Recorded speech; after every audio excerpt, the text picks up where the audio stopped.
Hello बच्चों, कैसे हो आप लोग। आज हम पढ़ेंगे एक्सरसाइज 6.2 का इंट्रोडक्शन करेंगे। पिछली वीडियो में हमने 6.1 सॉल्व करा था। आज हम 6.2 का इंट्रोडक्शन करेंगे। पैरेलल लाइंस के बारे में पढ़ेंगे, ट्रांसवर्सल लाइन क्या होती है इसके बारे में पढ़ेंगे। तो आइए देखते हैं पैरेलल लाइंस एंड ट्रांसवर्सल। सबसे पहले पैरेलल लाइंस क्या होता है देखते हैं। ये दो लाइन हैं आपस में, दो रे हैं या दो लाइन है। अब ये दो लाइन आपस में पैरेलल कही जाती है तब कि जब ये एक दूसरे को कभी भी इंटरसेक्ट ना करें। ठीक है, कभी भी एक दूसरे को इंटरसेक्ट ना करें किसी भी पॉइंट पर, और इनकी बीच का ये परपेंडिकुलर डिस्टेंस हर पॉइंट पर सेम हो, तब लाइन क्या कहलाता है, परपेंडिकुलर पैरेलल कहलाता है। तब लाइन कहलाता है पैरेलल, इनके बीच का परपेंडिकुलर डिस्टेंस सेम हो। तो देखिए पैरेलल लाइंस क्या कहलाता है, two lines are said to be parallel if, first में क्या है, they never intersect each other, एक दूसरे को कभी इंटरसेक्ट ना करें, इंटरसेक्ट ईच अदर। और सेकंड है द परपेंडिकुलर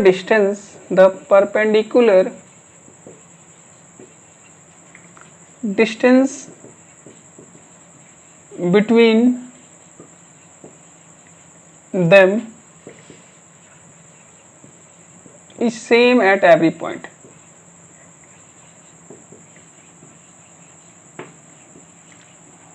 हर पॉइंट पे परपेंडिकुलर डिस्टेंस इसका सेम हो तो लाइन क्या कहलाएंगे, पैरेलल्स कहलाएंगे। जैसे दो लाइन ये मैं आपको बताता हूँ, तो ये कभी एक दूसरे को इंटरसेक्ट ना करें, इनफाइनाइटली दोनों तरफ बढ़ाया जाए, लाइन को कितना भी बढ़ाया जाए तो ये कभी भी एक दूसरे को इंटरसेक्ट ना करें, और इनके बीच का ये जो परपेंडिकुलर डिस्टेंस होता है वो क्या हो, हमेशा सेम हो, तो लाइंस क्या कहलाएंगी, पैरेलल कहलाएंगी।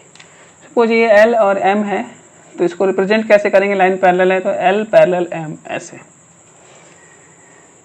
इसके बाद हमें पढ़ना है ट्रांसवर्सल। ट्रांसवर्सल क्या होता है, ट्रांसवर्सल का मतलब होता है, ट्रांसवर्सल एक ऐसी लाइन होती है जो दो लाइंस को, जो दूसरे दो लाइंस को दो डिस्टिंक्ट पॉइंट पर इंटरसेक्ट करता है, दो डिस्टिंक्ट पॉइंट पर इंटरसेक्ट करता है, उसे हम ट्रांसवर्सल कहते हैं।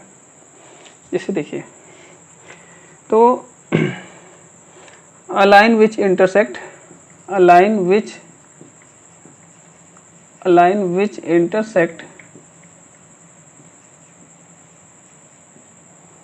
टू लाइंस और टू और मोर lines at distinct points। A line which intersect two or more lines at distinct points known as transversal, उसे हम क्या कहेंगे, ट्रांसवर्सल कहते हैं। अब ट्रांसवर्सल के बारे में देखिए कैसे थोड़ा और बातें जानते हैं। सपोज कीजिए दो लाइन है, कोई जरूरी नहीं है कि ये पैरेलल हो, एक L है और एक ये M है, और एक लाइन इसे इंटरसेक्ट कर रहा है, इसका नाम हमने दे दिया Q इज ट्रांसवर्सल, ये ट्रांसवर्सल होगा। ठीक है, अब कुछ एंगल्स बनते हैं, हम एंगल्स का नाम लिखते हैं। क्या है, 1 हो गया, 2 हो गया, ये 3 हो गया, 4 हो गया, 5 हो गया, 6 हो गया, 7 हो गया, 8 हो गया, ये कुछ एंगल्स हैं। अब देखिए इन एंगल्स के नाम क्या है। सबसे पहले तो हम बात करते हैं इंटीरियर एंगल्स कौन से हैं। इंटीरियर एंगल्स, अब देखिए इंटीरियर एंगल्स का मतलब क्या होता है। ये लाइन है, और ये इन दोनों लाइन के अंदर के जो एंगल्स होने चाहिए वो इंटीरियर एंगल होंगे। तो कौन कौन से? एंगल 3 हो गया, एंगल 4 हो गया, एंगल 5 हो गया एंड एंगल 6। ये जो है क्या है आपके इंटीरियर एंगल्स हैं। 3, 4, 5 एंड 6 ये हो गए इंटीरियर एंगल्स। अब देखते हैं एक्सटीरियर एंगल कौन से हैं। एक्सटीरियर एंगल्स, एक्सटीरियर एंगल मतलब इस लाइन से बाहर, इस लाइन से बाहर के एंगल्स। तो इस लाइन से बाहर है 1 एंड 2, 8 एंड 7। तो एक्सटीरियर एंगल में आपका आ गया angle 1, comma angle 2, comma angle 8 and comma angle 7। ये हो गया आपका एक्सटीरियर एंगल्स। अब आता है कॉरस्पॉन्डिंग एंगल्स। कॉरस्पॉन्डिंग एंगल्स,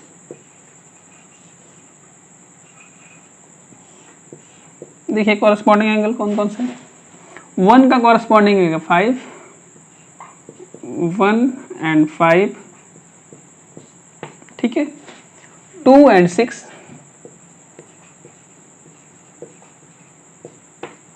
फिर 4 एंड 8, 3 एंड 7। ये कॉरस्पॉन्डिंग एंगल्स के पेयर हैं। उसके बाद alternate angles, alternate interior angles, alternate interior angles. वो कौन कौन सा एंगल्स है ऑल्टरनेट इंटीरियर?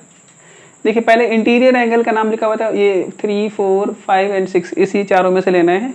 अब ऑल्टरनेट क्या हुआ? 4 का ऑल्टरनेट होगा 6, 4 एंड 6 ये हो गए ऑल्टरनेट इंटीरियर एंगल। 3 एंड 5 ये हो गए आपके ऑल्टरनेट इंटीरियर एंगल्स। 4 का ऑल्टरनेट 6 है, 3 का ऑल्टरनेट 5 है। वैसे ही ऑल्टरनेट एक्सटीरियर एंगल क्या होंगे? तो alternate exterior angles, alternate exterior angle कौन से है? 1 का ऑल्टरनेट कौन होगा? 7, 1 एंड 7। 2 का होगा 8, 2 एंड 8। ये जो हो गए क्या हो गए आपके ऑल्टरनेट एक्सटीरियर एंगल। अब एक और देखना है, angles same side of transversal.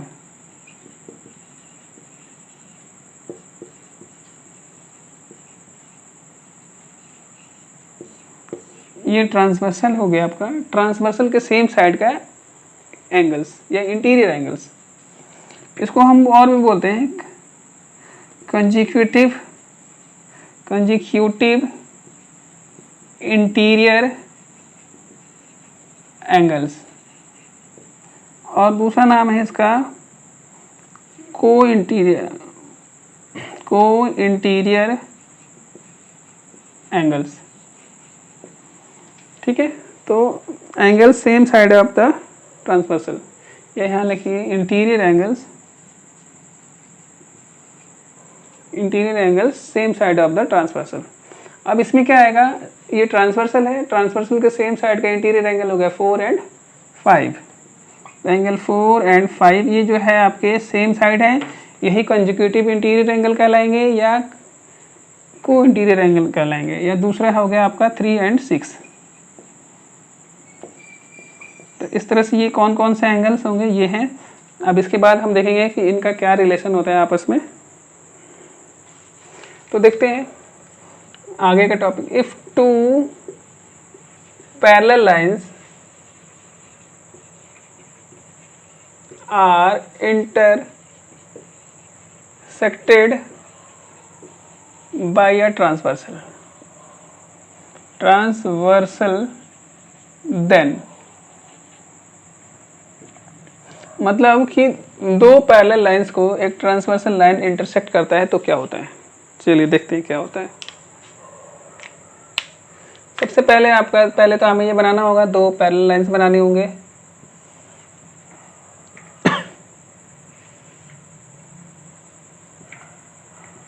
नाम रखने होंगे 1, 2, 3, 4 5 6 7 8।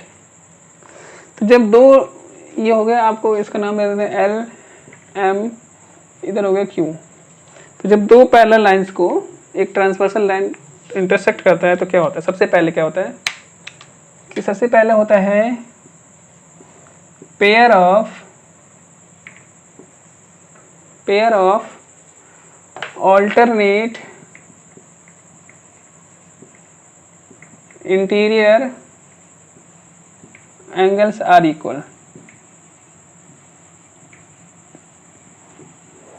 Interior angle, alternate interior angle के पेयर्स क्या होंगे, इक्वल होंगे।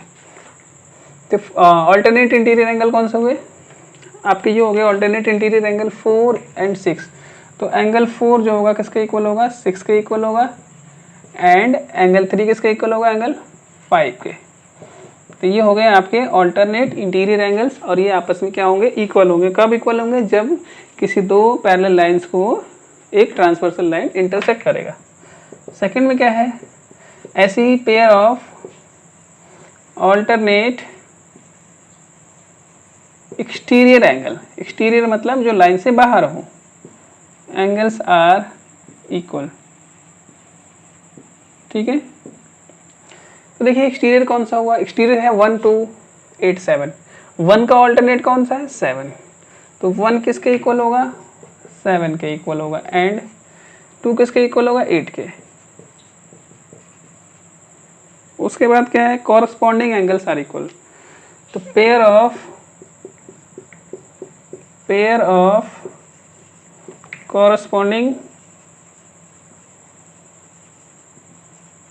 Angles are equal.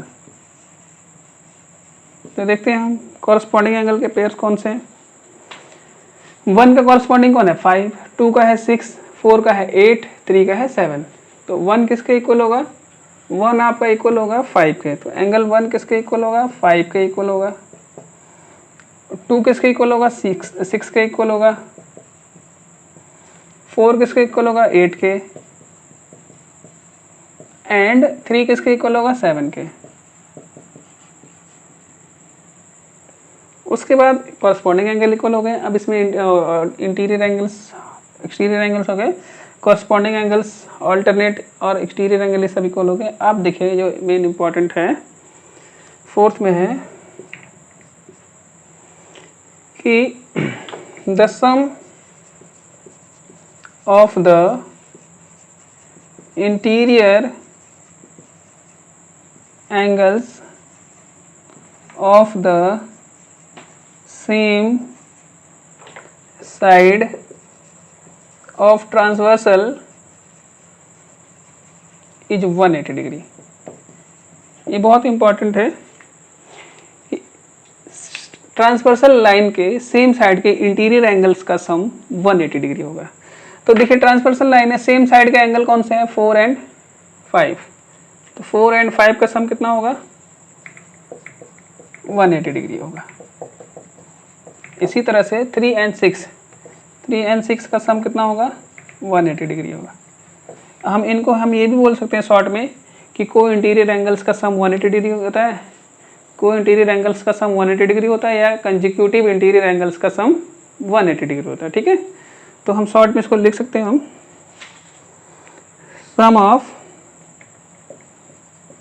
Some of को इंटीरियर एंगल्स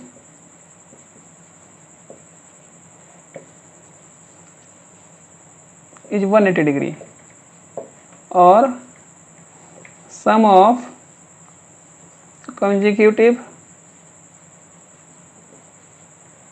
इंटीरियर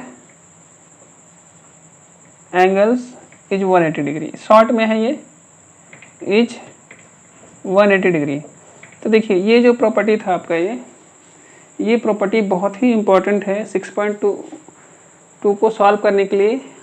इसको ध्यान से समझना है आपको, और यही प्रॉपर्टी यूज होगा 6.2 को सॉल्व करने के लिए।